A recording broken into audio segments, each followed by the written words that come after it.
নমস্কাৰ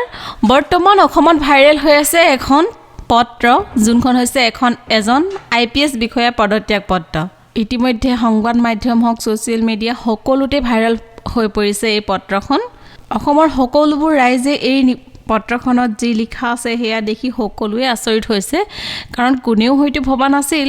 IPS আনন্দৰ মিশ্ৰই এনেকুৱা এটা সিদ্ধান্ত ল'ব বুলি হয়তো তেওঁ চাগে ইয়াতকৈ বহুত ভাল কিবা ভাবি থৈছে হেতু কাৰণে এনে সিদ্ধান্ত লৈছে ভালৰ কাৰণে লৈছে হয়তো তেওঁ কিন্তু এই সিদ্ধান্তই অসমৰ প্ৰত্যেকজন লোককে তেওঁক ভাল পোৱা প্ৰত্যেকজন লোকৰে অন্তৰত অলপ হলেও মানে দুখ আনি দিছে IPS আনন্দৰ মিশ্ৰ যাৰ নাম শুনিলেই সকলোৱে সেলুট কৰিব বিচাৰে কাৰণ তেওঁ হিমানখিনিৰ যোগ্য মানে তেওঁ কাম তেনেকুৱাই হয় কাম যেনেকুৱা সন্মানো তেনেকুৱাই পাব মানে তেওঁ এনেকুৱা ধৰণৰ কিছুমান কাম কৰিছিল যিখিনি কামৰ কাৰণে অসমৰ ৰাইজে তেওঁ হয়তো কেতিয়াও পাহৰিব নোৱাৰিব অসমৰ ৰাইজৰ অন্তৰে তেওঁ এনেকুৱা এটা বিয়পাই দিছিল তেওঁ কামৰ যোগেদি IPS আনন্দ মিশ্ৰইটো এনেকুৱা ডিসিশন ললে আমি সকলোৱে এতিয়া এইটোৱে বিচাৰো যে দ্বিতীয় এজন IPS আনন্দ মিশ্ৰ আহক আৰু তেওঁৰ দৰে কাম কৰক কাৰণ তেওঁৰ নিচিনা এজন IPS বিষয়া বৰ্তমান বহুতেই প্ৰয়োজন আপোনালোকেতো সকলোৱে জানে হেতু সময়ত পুৰা নিউজতো ভাইৰেল হৈ আছিল লখিমপুৰত যেতিয়া তেওঁ দায়িত্বভাৰ লৈছিল তেতিয়া লখিমপুৰত নকল হুন আৰু গৰু চুৰ এনেকুৱা কিছুমানে মানে সিন্ডিকেটে পুৰা মানে 2 নম্বৰী কিছুমান ধান্দা বেছিকৈ চলি আছিল আৰু তেওঁ যোৱাৰ লগে লগে হেখিনি বহুতখিনি হাম কাটিছিল আৰু নিউজতো সকলোৱে পাইছিলে তেওঁ জয়েন কৰাৰ পিছত তেওঁ ইমানেই মানে সকলোৱে ভাল পাইছিল তেওঁলোকে তেওঁ ভয়তে বুলি ক'ব লাগিব তেওঁ ভয়তে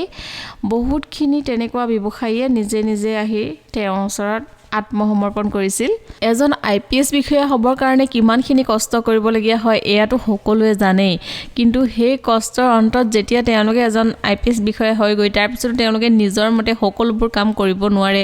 কিছুমান বান্ধোন থাকে তেওঁলোকৰ এই পদত্যাগৰ আঁৰত হয়তো তেনেকুৱা কিছুমান কাৰণো হ'ব পাৰে ইয়াৰ উপৰিও পলিটিক্যাল প্ৰেছাৰো থাকে তেওঁলোকৰ ওপৰত যথেষ্টখিনি প্ৰেছাৰ থাকে নিজৰ মতে সকলোবোৰ কাম কৰিব নোৱাৰে নিজৰ কিছুমান ভুল নিচিনা লাগিলেও হেবিলাক কামত তেওঁলোকে বাধা দিবগৈ নোৱাৰে এনেকুৱা নিচিনা হয় হয়তো এনেকুৱা কিছুমান কাৰণ হ'ব পাৰে সাউথ ইণ্ডিয়ান মুভিবোৰতো দেখায় বিভিন্ন অফিচাৰ বিলাকে তেওঁলোকৰ কিছুমান মানে অন্যাৰ হকে মাত মাতিবলৈ যাওঁতে হেখত তেওঁলোক নিজে সাসপেন্ড হ'বলগীয়া হয় আৰু তাৰ পাছত তেওঁলোকে বিভিন্ন ধৰণৰ পদক্ষেপ ল'বলগীয়া হয় নিজে সাধাৰণ জনতা হৈ তেওঁলোকে কিছুমান কাম কৰিবলগীয়া হয়